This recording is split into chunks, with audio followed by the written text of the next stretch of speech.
El despeje de Miguel le vuelve a quedar a Richard Cabrera. Retrocede, toca la pelota para Cabral. Quiere sacar la pelota Cabral al arco. ¡Gol!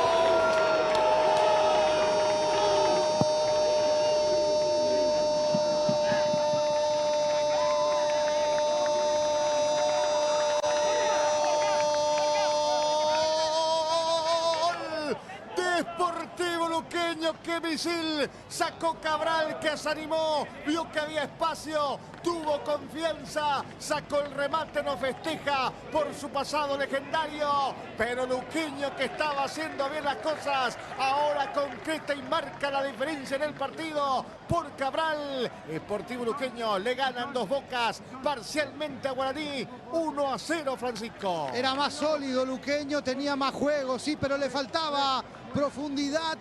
¡Qué golazo, señores, acabamos de ver!